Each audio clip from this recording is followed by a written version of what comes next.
नमस्ते बच्चों, my self Jaiswal sir. हम पढ़ रहे हैं class 12 physics, electric charges and fields. Last class में हमने इलेक्ट्रिक चार्जेस एंड फील्ड्स के कॉन्सेप्ट को समझ लिया था। Now we are left with exercises. Before switching over to exercises, let us see some important definitions and formula. So, electric charges and fields. What does it mean by frictional electricity?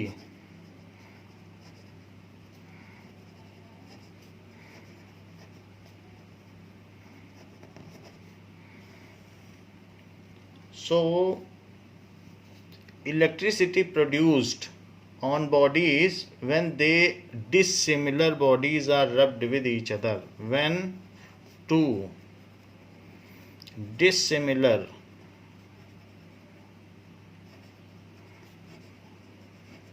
bodies are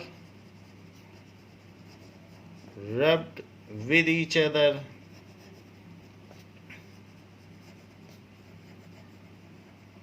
then charges are generated on them. Charges are generated on them. It is called frictional electricity, termed as frictional electricity. Now, additive nature of charges.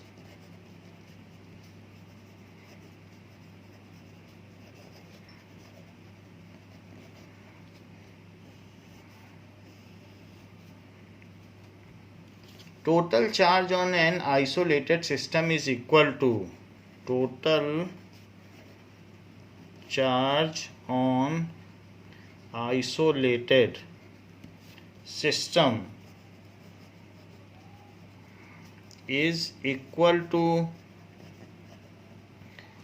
algebraic sum of all individual charges of the system, equal to algebraic sum of all charges of the system. सो किसी भी विलगित निकाय में उपस्थित कुल आवेश उस निकाय में उपस्थित सभी आवेशों के बीजगणितीय योग के बराबर होता है. Now, principle of superposition. Principle of superposition.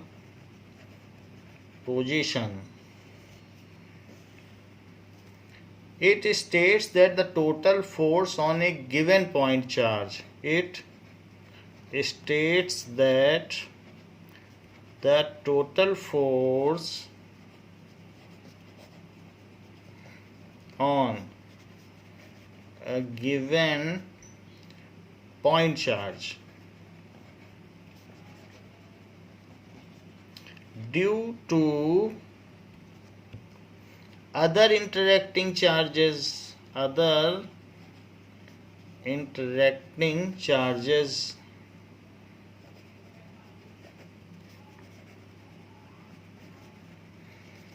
is vector sum of force, is vector sum of force applied by individual charge on it. Applied by individual charge on it. तो एक चार्ज पर बहुत सारे चार्जेस की ओर से लगने वाला net force उन डिफरेंट चार्जेस की वजह से लगने वाले इंडिविजुअल फोर्स के वेक्टर सम के इक्वल होता है. यही अध्यारोपण का सिद्धांत है. Now, electric field, most important concept, electric field. So it is the space around a point charge. It is the space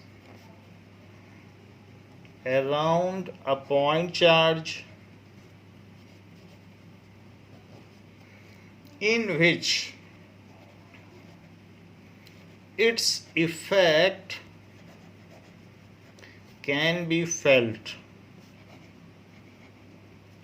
सो जहाँ तक इसके प्रभाव को महसूस किया जा सके उस क्षेत्र को विद्युत क्षेत्र कहते हैं. It is limiting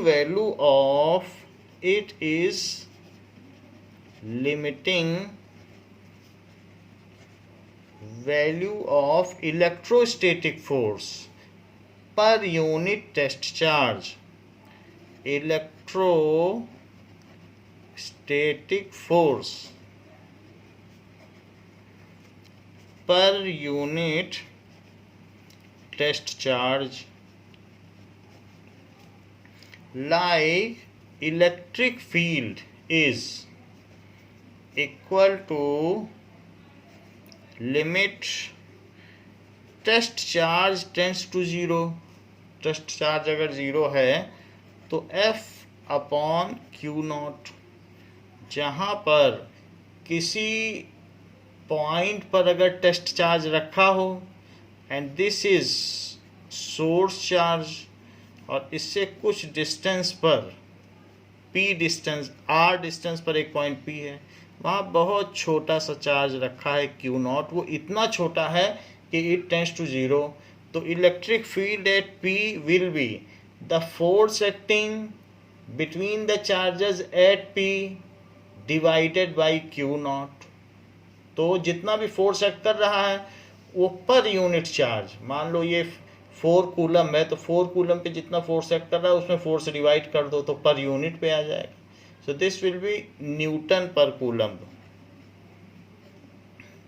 this will be newton per coulomb हो जाएगा. अब देखिए नाउ इलेक्ट्रिक डाइपोल.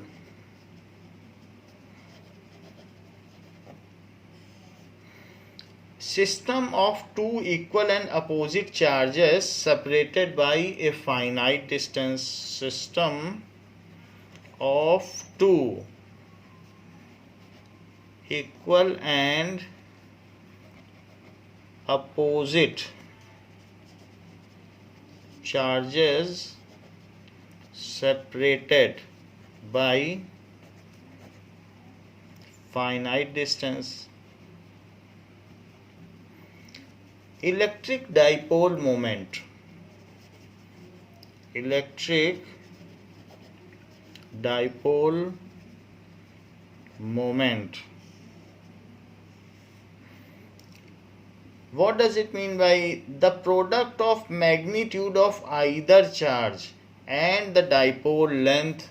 So मान लीजिए दो चार्ज हैं, एक प्लस चार्ज है और एक माइनस चार्ज है, and it is separated by 2a distance. So this is plus Q and this is minus Q. It is product of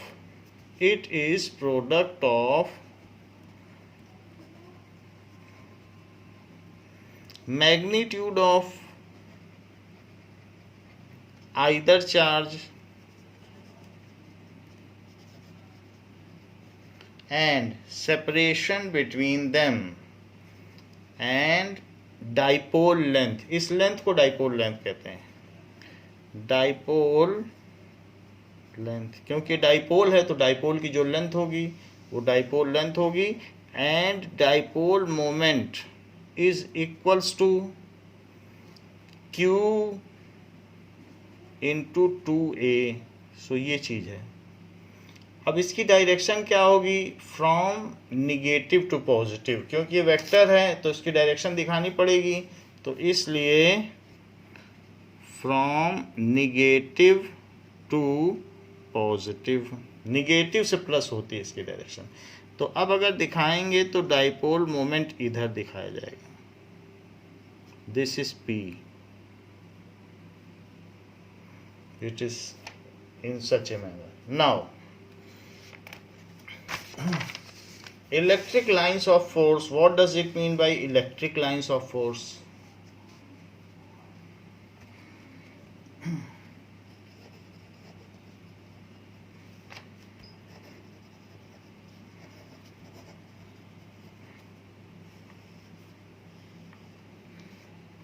So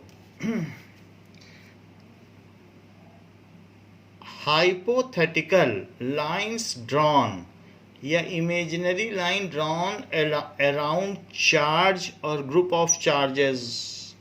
So imaginary lines drawn around charge, single charge है तो उसके चारों तरफ तो linear electric field होगी, around charge, और group of charge है तो फिर कर्विकल होगी, group of charges such that tangent on it at any point shows the force experienced by a unit positive test charge. किसी भी बिंदु पर अगर स्पर्शजिया खींची जाए तो वो ये शो करेगा कि उस पर लगने वाला इलेक्ट्रोस्टैटिक फोर्स किस डायरेक्शन में एक्ट कर रहा है. shows the electrostatic force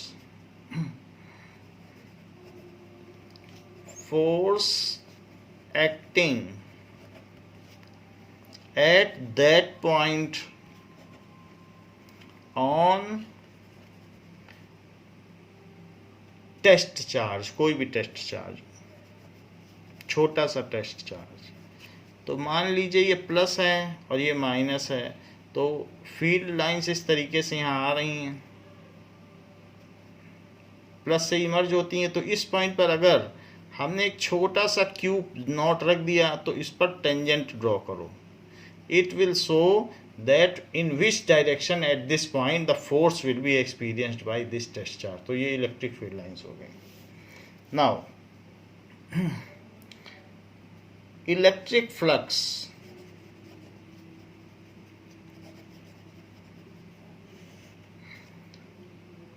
The total number of electric lines of forces passing through an area. Total number of electric lines of forces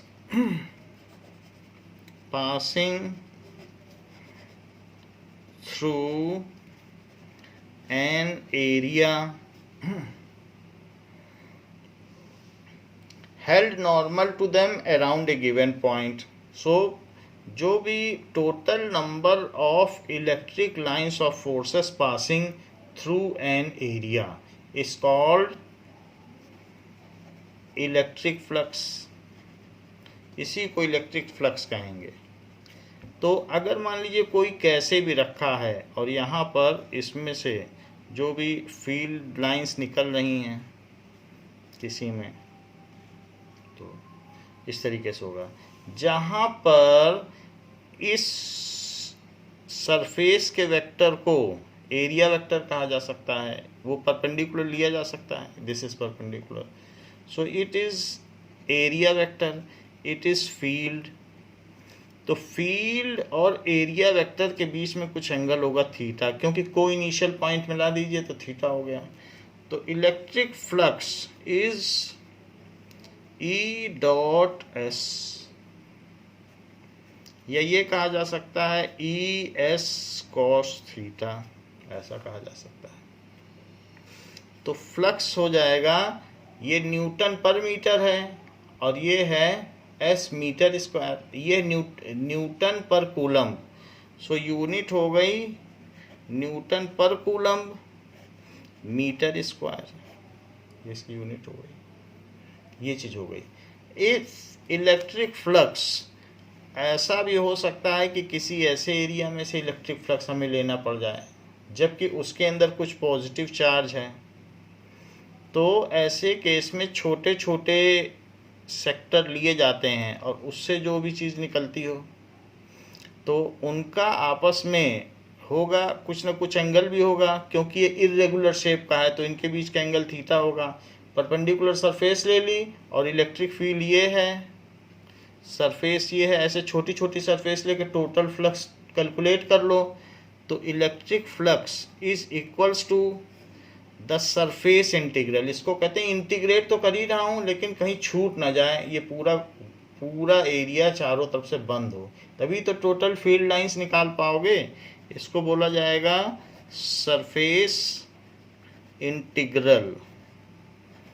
और बाकी यहाँ पर क्या लेना पड़ेगा, छोटे छोटे ds लेने पड़ेंगे, छोटे छोटे।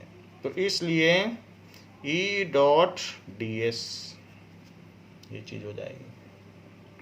Where area vector is perpendicular to the given area, हमेशा एरिया वेक्टर जो गिवन एरिया होता है उसके परपेंडिकुलर होता है। ये एरिया वेक्टर है, area vector. So this is electric flux.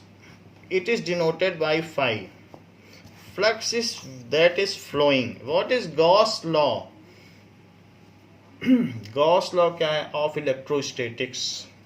So Gauss law of electrostatics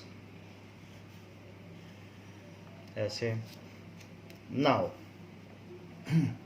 electric flux through a closed surface is, जितना भी इसमें फ्लक्स होगा, electric flux through a closed surface is 1 epsilon naught times the total charge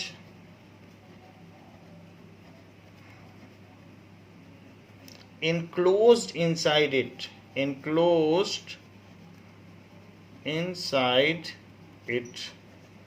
अगर इसमें कुछ charge है, इसे हम Q मान लें, तो जो टोटल इलेक्ट्रिक फ्लक्स है, तो टोटल इलेक्ट्रिक फ्लक्स तो ये भी होता है कि surface integral of E dot ds। तो ये तो होता ही है, that is equals to 1 epsilon naught times of Q naught। तो ये है गॉस लॉ, ये तो पहले से ही दिया गया है, तो कूलम्स लॉ है, ये चीज गॉस लॉ। अब देखें गॉसियन सरफेस,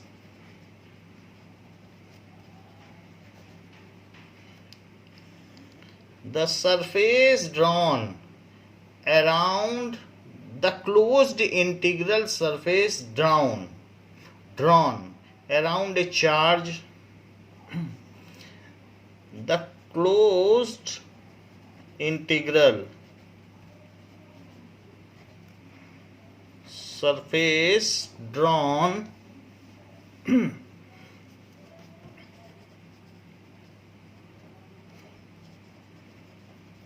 अराउंड चार्ज, जो भी चार्ज है, और system of charges, system of charge भी हो सकता है, सिस्टम ऑफ डिस्क्रीट चार्जेस भी हो सकता है और कंटिन्यूअस चार्जेस भी हो सकता है। कंटिन्यूअस चार्जेस मतलब charge infinite charge plane sheet, so infinite linear charge, इसी तरीके से कुछ भी हो सकता है। सो सिस्टम ऑफ डिस्क्रीट या continuous charge,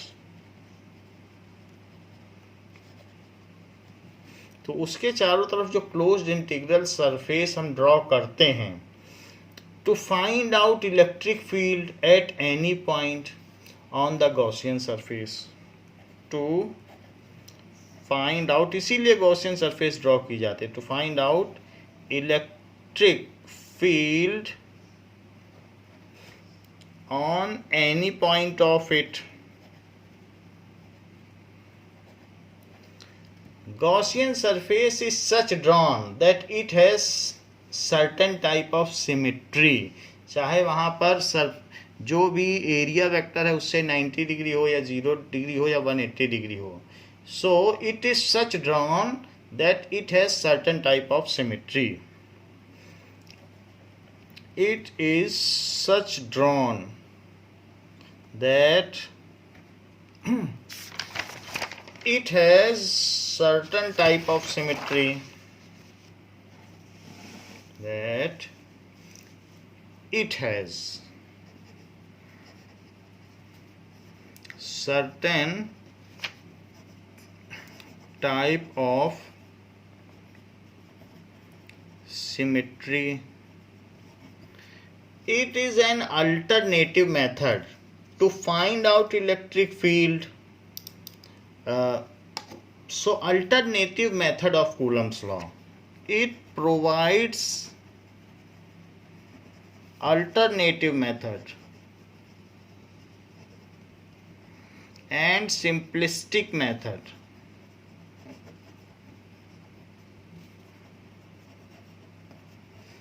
to find out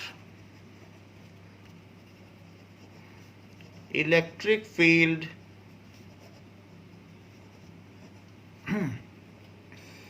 at any point due to system of charges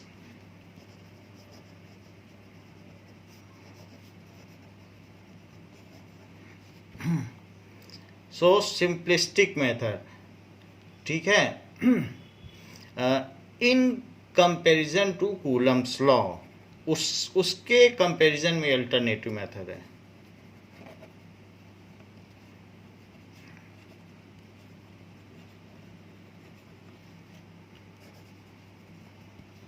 तो ये बात है, that is Gauss law. What does it mean by Gaussian surface?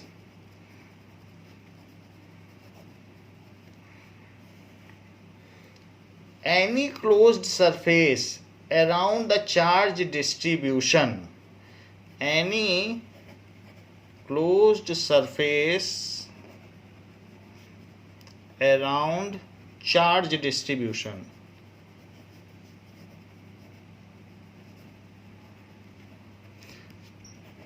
pertaining to some kind of symmetry.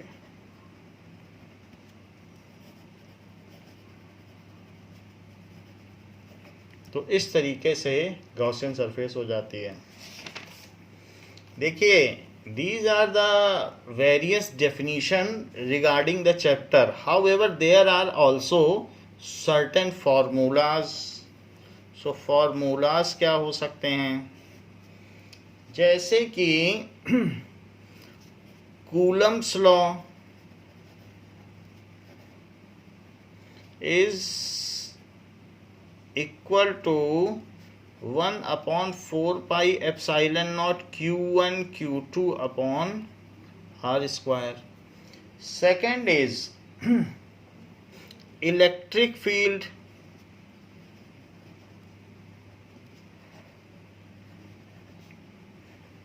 due to a charge, single charge हो, उसकी वजह से electric field, ये एक चार्ज है Q, तो इसकी वजह से फील्ड क्या होगी? तो अगर ये प्लस Q चार्ज है, जो भी हो, तो इसकी वजह से चारों तरफ फील्ड लाइंस जाएंगी और हम फील्ड निकाल सकते हैं, किसी भी पॉइंट पे निकाल सकते हैं जी. तो जो भी फील्ड होंगी उसको निकाला जा सकता है.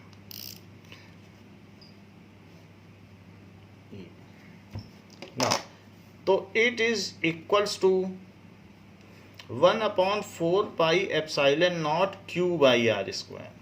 It is the field. अगर q चार्ज है तो q by r square, r distance पर निकाली जा सकती है. यहाँ पर रेडियली आउटवर्ड लिख दीजिए तो हो जाएगा, और नहीं तो ऐसे है तो आप मैग्नीट्यूड ऐसे लिखिए. सो this is electric field. And further E is equals to F by Q naught, where Q naught is infinitesimally small test charge, where Q naught is infinitesimally small test charge, ऐसा. Now, we know that the electric field, अगर इस चीज को हमने आपको deduce नहीं कराया है, फिर भी मैं बता देता हूं कि इलेक्ट्रिक फील्ड अगर इस तरीके का चार्ज डिस्ट्रीब्यूशन हो, तो जब हम अभी एक्सरसाइज करेंगे तो उसमें हम इसको डिड्यूस करा देंगे, जिसमें कॉइल है और कॉइल में this is coil, positive charge है, और this is axis of coil और इससे x डिस्टेंस है, जबकि इसका रेडियस r है। तो इस पॉइंट P पर अगर हमें इलेक्ट्रिक फील्ड निकालनी है, तो इस पॉइंट P पर सोचो एक पॉजिटिव चार्ज रखे, तो इसकी वजह से वो चार्ज किधर भागना चाहेगा, इधर। इसकी वजह से वो चार्ज किधर भागना चाहेगा, इधर। ऐसे हर पॉइंट की वजह से भागना चाहेगा। उनके दो वेक्टर करो तो एक वेक्टर उसका इधर कंपोनेंट होगा और एक ऊपर की ओर कंपोनेंट होगा। इसी तरह के नीचे से भी दो वेक्टर करो तो नीचे वाले का भी दो कंपोनेंट होगा। ये इसका किया है और ये इसका किया, ये दोनों कैंसिल हो जाएंगे, जबकि एक पॉजिटिव एक्स एक्सिस की ओर जुड़ जाएंगे। ऐसे सभी सेगमेंट्स का होगा। तो अल्टीमेटली इस पॉइंट पर एक इलेक्ट्रिक फील्ड डेवलप होगी जो एक्स एक्सिस की तरफ होगी। तो उसका क्या फार्मूला होगा, अगर एक्स डिस्टेंस पर एक पॉजिटिवली चार्ज कॉइल रखी हो तो उसकी वजह से electric field along the axis of coil, ये क्या हो गया, एक्सिस ऑफ कॉइल। अभी आप लिख लें, फिर मैं इसे आपको प्रूव करा दूंगा। और this is charged coil, charged coil.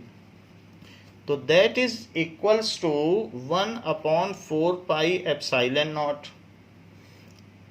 Q। अगर इस पर टोटल चार्ज Q है, so QX upon R square minus X square to the power 3/2। तो ये इस तरफ होगी ये इलेक्ट्रिक फील्ड, अगर हमने इधर की ओर लिया point. So this is on the axis of coil due to a charge loop. Electric field क्या होती है। नाउ अगर हम इसी में सेंटर ऑफ कॉइल पर निकालना चाहें तो x को 0 पुट कर देंगे तो ये सारी क्वांटिटी 0 हो जाएगी। तो field at centre of charge coil is 0, that we will see in its deduction. लेकिन सेंटर पर रखोगे तो x 0 हो जाएगा, तो x के 0 होने से ये सब 0 हो जाएगा। Now electric field at axial point due to electric dipole. So electric field at axial point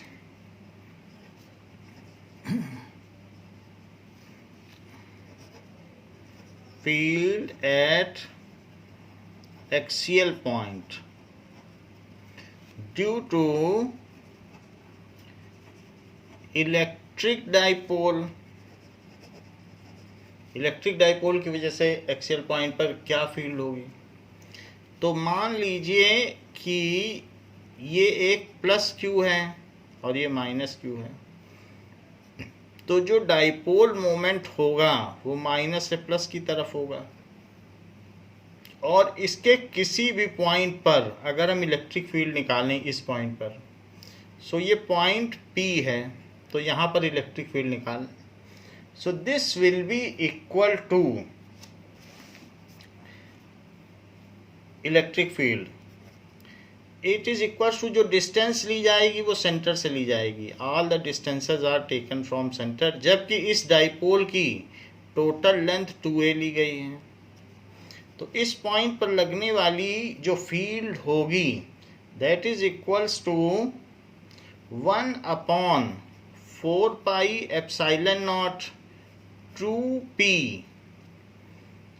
r upon r square minus a square to the square. तो ये दोनों अलोंग होंगे। और मान लीजिए कि a बहुत छोटा है, if r is very very greater than a, यानी HCl का मॉलिक्यूल है, मैं 1 सेंटीमीटर दूर पर निकाल रहा हूँ। तो HCl तो डाइपोल है क्योंकि उन दोनों पे H और Cl पे दोनों पे डाइपोल मोमेंट होता है, ये क्या कहते हैं, पार्शियल चार्ज होते हैं। तो इस तरीके से ऐसे केस में ए को नेग्लेक्ट किया जा सकता है। सो इलेक्ट्रिक फील्ड क्या हो जाएगी, तो ए हटा दोगे तो r⁴ हो जाएगा और r से एक r कट जाएगा, तो 1/4 पाई एप्सिलॉन नॉट 2p/r³। तो ये एक्सियल हो गई। और अगर equatorial point, at equatorial point, ध्यान देने वाली बात है कि दोनों अलोंग हैं, टोरियल पॉइंट, तो ऐसे केस में इलेक्ट्रिक फील्ड इक्विटोरियल पॉइंट पर, जैसे दो चार्ज हैं और ये +q और ये -q, और इसमें ये डाइपोल मोमेंट हो गया और ये एक इक्वेटर हो गया, परपेंडिकुलर बाइसेक्टर, इसके किसी भी पॉइंट पर इलेक्ट्रिक फील्ड निकाली जाए जो इसके सेंटर से r डिस्टेंस पर है। सो r डिस्टेंस पर अगर इसके सेंटर से है तो उस p पर मैं फील्ड निकालना चाहता हूँ। So that is equal to 1/4 pi epsilon nought minus p upon r² plus a², r² plus a² की पावर 3/2, ये चीज हो गई। सो इस तरीके से if r is far greater than a, so e equatorial is 1/4 pi epsilon not, a को neglect किया जा सकता है तो r³ हो जाएगा। तो इसलिए यहाँ माइनस बाहर रख दो और p और अपॉन r³, ये चीज़ हो गई, तो a को हटा दिया। तो इस तरीके से हमने देखा कि r डिस्टेंस पे जो इक्विटोरियल पर है वो कम फील्ड है और जो एक्सियल पर है वो ज़्यादा है। सो e एक्सियल हमेशा it is equals to -2 times of e equatorial. Negative भी होगा, ये अपोजिट होंगे, और डबल भी होगा एक्सियल, तो एक्सियल डबल भी है और अपोजिट भी है। ये it is all in the respect of dipole moment.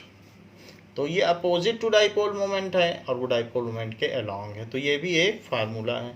एक के निकाल लेने से दूसरे के निकालने की आवश्यकता नहीं पड़ती, आप इसी फार्मूले का इस्तेमाल कर सकते हैं। नाउ इसके अलावा जो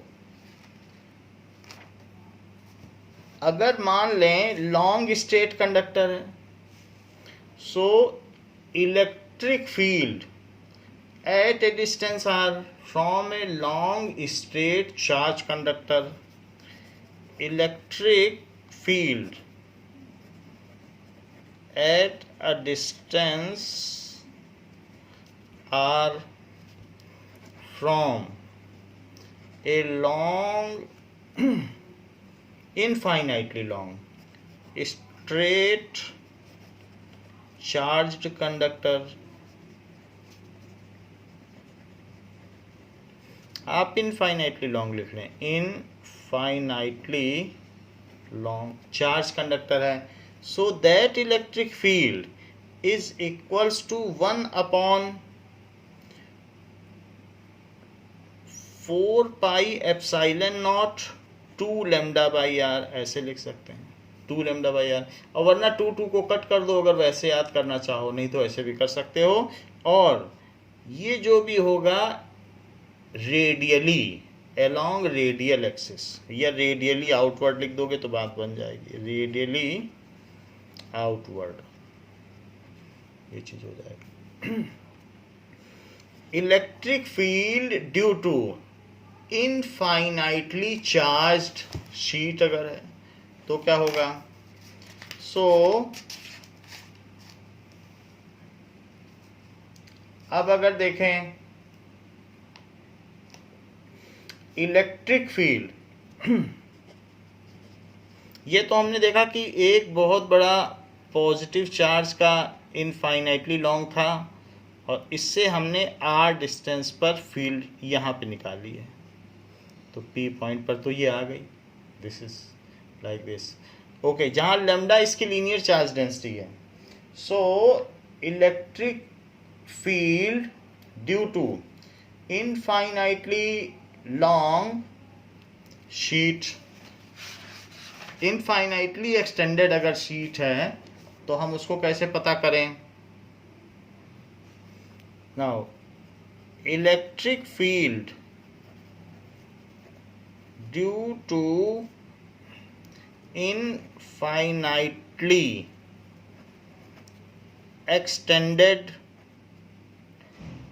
प्लेन चार्ज शीट है, प्लेन है बिल्कुल, प्लेन चार्ज शीट, तो उसकी वजह से प्लेन चार्ज्ड और थिन शीट है, थिन भी है।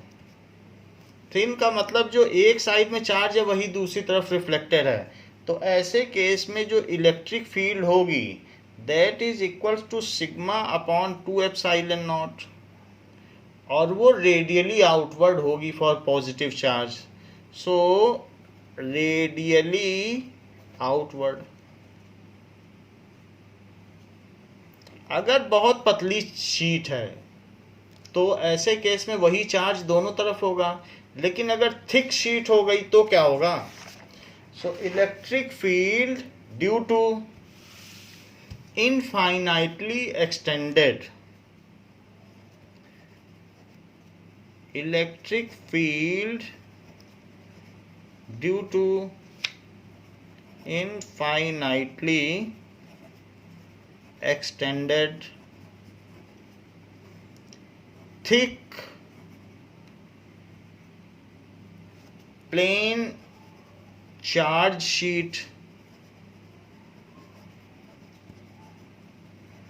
तो it will be electric field क्या हो जाएगी?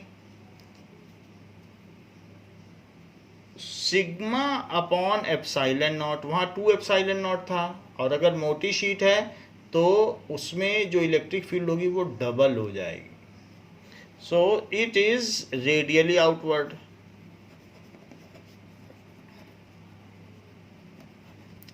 सो in this way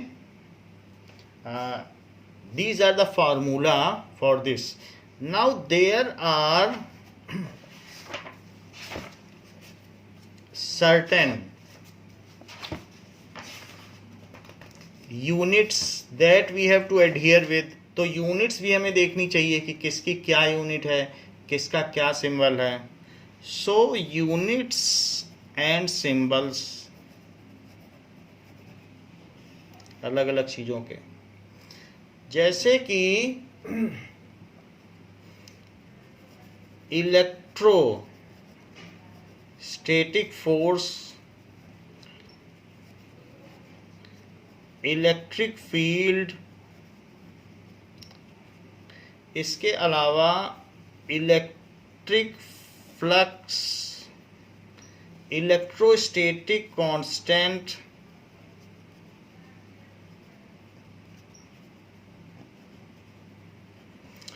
dielectric constant, permittivity,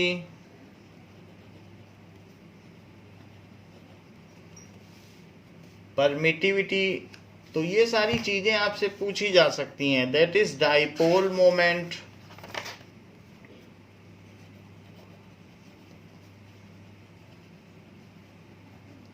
ये पूछा जा सकता है। एंड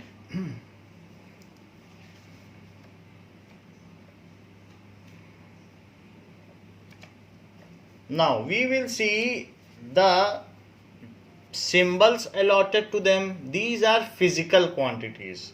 तो ये जो चीजें हमने लिखी ये सब क्या हैं? These are physical quantity, और उसका सिंबल क्या होगा? सो F E phi, electrostatic constant small के, डाइलेक्ट्रिक कांस्टेंट कैपिटल के, दैट इज एप्सिलॉन। और अगर परमिटिविटी ऑफ फ्री स्पेस पूछी जाए तो एप्सिलॉन नॉट हो जाएगा, डाइपोल मोमेंट P हो जाएगा। फिर इनकी यूनिट्स देख ली जाए। सो यूनिट फोर्स तो न्यूटन, न्यूटन पर कूलम्ब। अब ये फाई है तो ई डॉट एस से निकालो, इसका फार्मूला है ई डॉट एस। तो ई का क्या फार्मूला होगा, तो न्यूटन पर कूलम्ब, और एस का क्या होगा, metre square. Electrostatic constant, electrostatic constant क्या होता है, एफ इज इक्वल्स टू के Q1 Q2 upon R square. ये इसी के की बात हो रही है, इलेक्ट्रोस्टैटिक कांस्टेंट। तो ये के है, के का क्या फार्मूला होगा, newton metre square upon coulomb square. Newton metre square और कूलम्ब स्क्वायर। डाइलेक्ट्रिक कांस्टेंट क्या है, it is the ratio of force in medium to in vacuum. तो ये जो भी चीज़ें हैं, so it is in vacuum to in medium. तो इसलिए के की तो कोई यूनिट होती नहीं है, तो नो यूनिट। परमिटिविटी, परमिटिविटी के केस में क्या है, परमिटिविटी देखा जा सकता है कि F is equals to 1/4 epsilon naught और Q1 Q2 upon R square. Permittivity को यहाँ ले आओ और F को नीचे ले आओ, तो आपको सब कुछ पता चल जाएगा। कूलम्ब स्क्वायर, अब ये चीज़ नीचे चली गई तो न्यूटन हो गया, तो पर न्यूटन और मीटर स्क्वायर। ये चीज़ें न्यूटन को भी तोड़ा जा सकता है, तो न्यूटन को तोड़ोगे तो क्या चीज़ हो जाएगी, it is equals to KG और मीटर पर सेकंड स्क्वायर। तो KG metre per second square newton की जगह भी लिखा जा सकता है, तो आप वो चाहें तो लिख सकते हैं। डाइपोल मोमेंट क्या होता है, dipole moment is Q into 2a, that is coulomb into metre, ऐसा हो जाता है। इसके अलावा भी कुछ चीज़ें हमें ध्यान देनी होंगी, जैसे कि if dipole is kept in electric field then torque acting on it, so torque acting on dipole moment on dipole kept in uniform electric field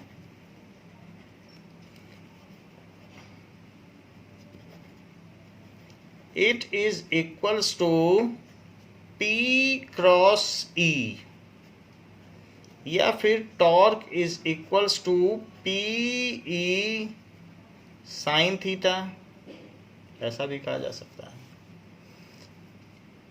ऐसे ही जो K की वैल्यू है वो क्या है, force in free space upon force in medium, electric field in free space upon electric field in medium, ये चीज़ें। So it is equals to epsilon upon epsilon naught. तो ये K की वैल्यू है, that is dielectric constant. Now exercises,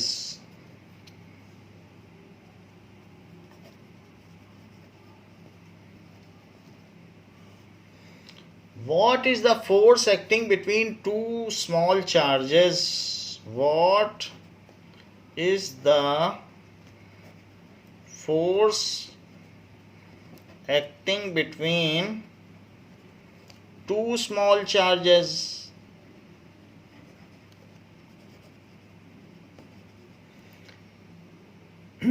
having charge 2 into 10 to the power minus 7 coulomb and 3 into 10 to the power minus 7 coulomb, placed 30 centimeter apart in air. So placed 30 centimeter apart in air, तो उनके बीच में क्या force लग रहा है, तो we know that Newton's third law of motion is abided, दोनों में सेम फोर्स लगेगा। अगर अर्थ में और एक पेन के बीच में जो फोर्स लगता है, तो जो अर्थ पे पेन की वजह से लगेगा वही पेन पर अर्थ की वजह से लगेगा। तो ये चीज़ पूछी गई है आपसे। नाउ सो सिंपली आपको इसमें क्या करना है, एयर का जो डाइलेक्ट्रिक कांस्टेंट है उसे वैक्यूम के बराबर ही समझना चाहिए। So F is equals to 1/4πε0 Q1 Q2 upon R square. यहाँ लिख दीजिए यूजिंग कूलम्स लॉ। सो जो आपके पंक्चुएशन है उसको कंप्लीट करें। 9 into 10⁻⁹, 2 into 10⁻⁻7 into 3 into 10⁻⁻7 upon R 30 centimetre है। सो 30 इंटू 10⁻⁻2 से मीटर में बदल लिया और साथ ही साथ उसका स्क्वायर कर लिया।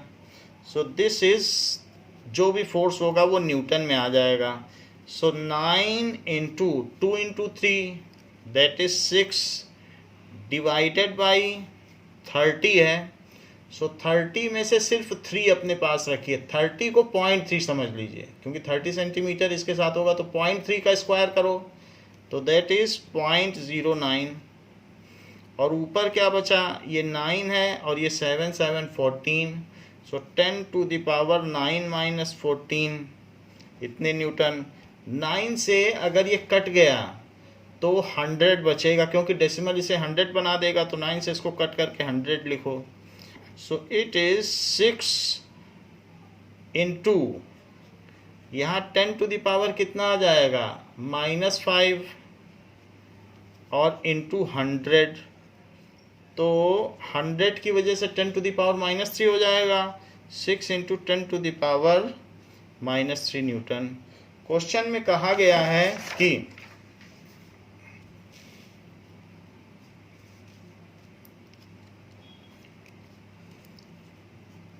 the electrostatic force on a small sphere of charge due to another charge in air is 0.2 Newton. ये बात कही गई है कि the electrostatic force on a small sphere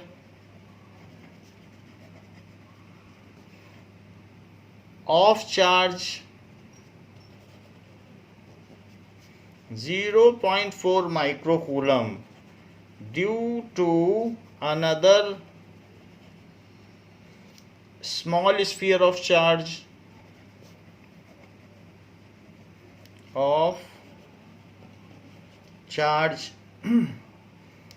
minus 0.8 microcoulomb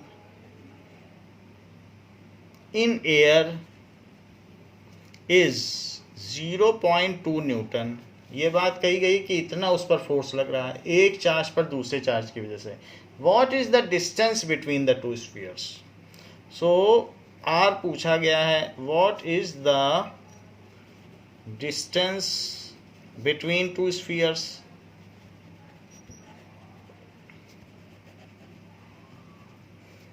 What is the force on second sphere due to the first? So what is the force on second sphere due to the first? देखिए, क्योंकि ये Newton के third law से abided हैं तो इसलिए second पर भी वही फोर्स लगेगा, लेकिन अपोजिट डायरेक्शन में, मैग्नीट्यूड सेम रहेगा। रही बात इस पर लगने वाले ये जो डिस्टेंस है उसको हम निकाल लें। दैट इज एयर है, सो 1/4πε0 दोनों चार्जेस के मैग्नीट्यूड, सिर्फ मैग्नीट्यूड लिखिए, इंटू 10⁻⁻6 माइक्रोकूलम्ब है और 0.8 इंटू 10⁻⁻6 ये लिख लिया।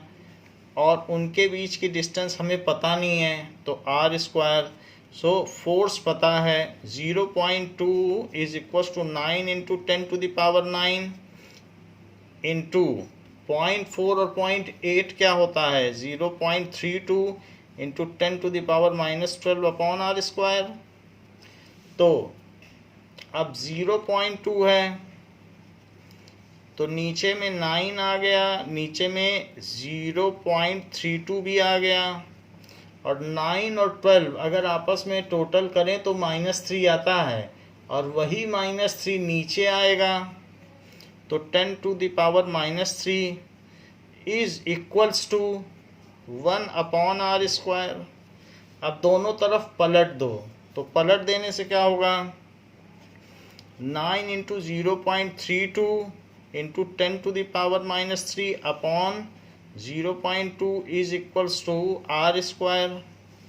तो 0.2 से तो एक ही पॉइंट जा पाएगा, तो एक पॉइंट से सिर्फ आपका एक पॉइंट जाता है, तो ये पॉइंट खिसक के 3.2 हो जाएगा, और फिर बाकी कट करोगे 3.2 को तो ये 1.6 आ जाएगा।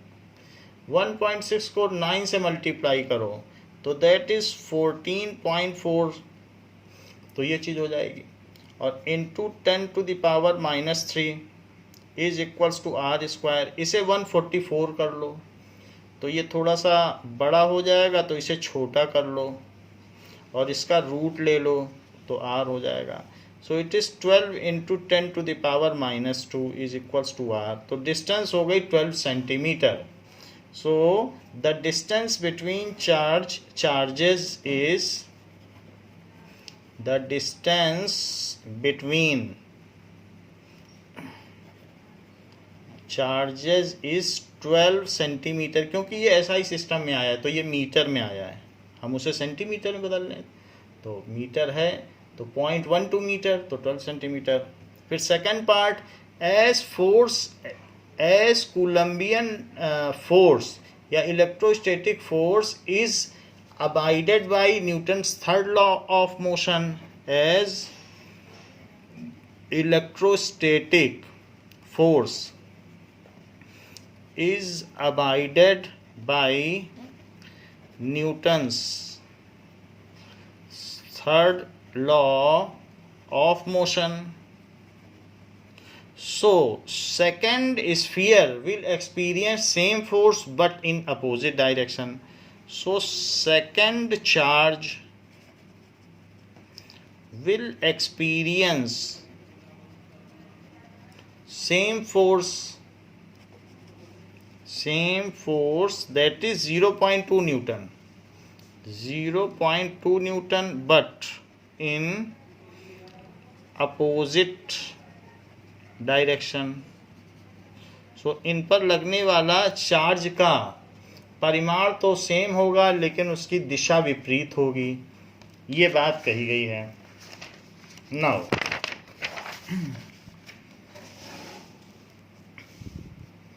थर्ड क्वेश्चन, सो 1.3 क्वेश्चन में कहा गया है check that the ratio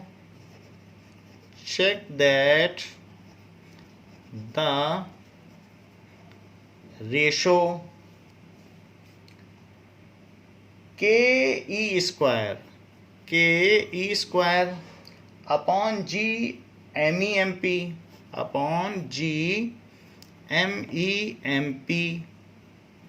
ये that is electrostatic constant, इसी की वैल्यू होती 1/4πε0। सो इज डायमेंशनलेस ये चीज है।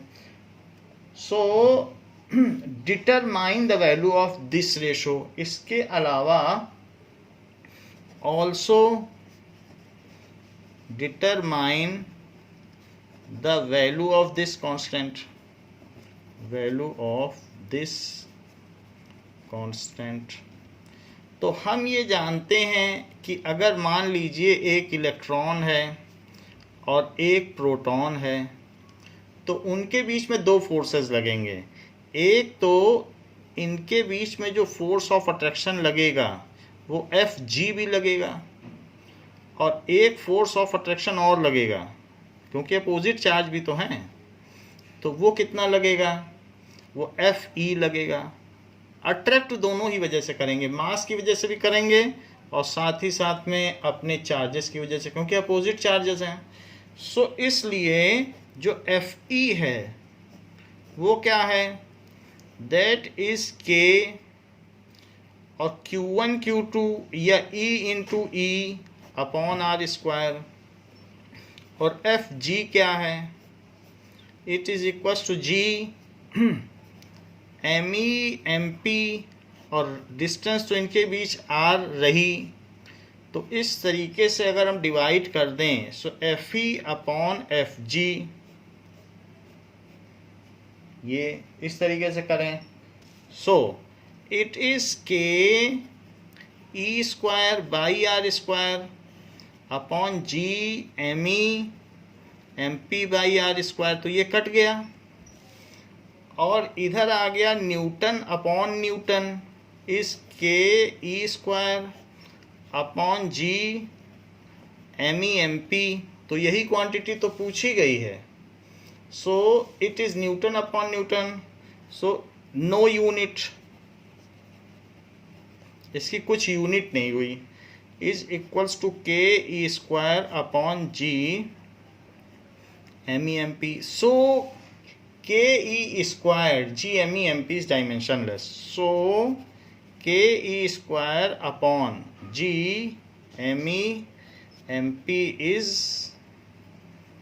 डायमेंशनलेस। ये तो बात हो गई कि डायमेंशनलेस है क्योंकि इसकी कोई यूनिट ही नहीं है, तो डायमेंशनलेस हो गया। रही बात इसकी वैल्यू की, so K E square upon G M E M P, के कितना होता है 9 इंटू 10 टू द पावर 9। क्यों? क्योंकि के की वैल्यू होती है 1/4 पाई एप्सिलॉन नॉट, जो कि 9 इंटू 10 टू द पावर 9 होती है, और ये 1.6 इंटू 10 टू द पावर -19 का ये स्क्वायर हुआ, और नीचे जी की वैल्यू रख दें तो 6.67 यूनिवर्सल ग्रेविटेशनल कांस्टेंट, सार्वत्रिक गुरुत्वाकर्षण नियतांक, और mass of electron 9.1 into 10 to the power -31, और ये 1.66 प्रोटॉन का मास कितना होता है, सो -27। तो मैंने सभी वैल्यू रख दी हैं जैसा जैसा कहा गया था। अब डिजिट डिजिट एक तरफ ले आओ, दैट इज 6.67 इंटू 9.1 इंटू 1.66, और जो पावर है जैसे -19 का स्क्वायर करोगे तो -38। अब ये -11 -31 और -27, तो 11, 31 और 27 को अगर मिला दिया जाए तो 7, 8, 9 और 69 आएगा, जो ऊपर चल के प्लस में पहुंच जाएगा -69। तो ये चीज़ हो गई। अब जो रही बात इनके कैलकुलेशन की, now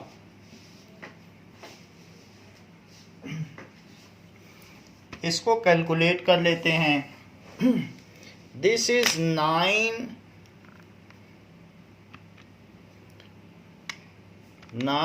into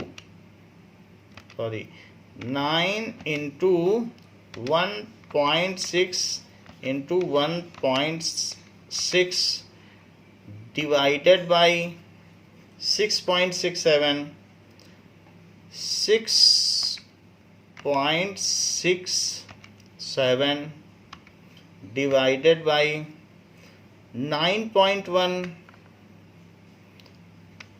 9.1 divided by 1.66, so 1.66 is equals to, तो 0.2286 आया है, तो 0.22866, तो 0.22866 into 10 to the power -38 plus 69, तो 69 में से 38 आप माइनस कर दीजिए तो 41।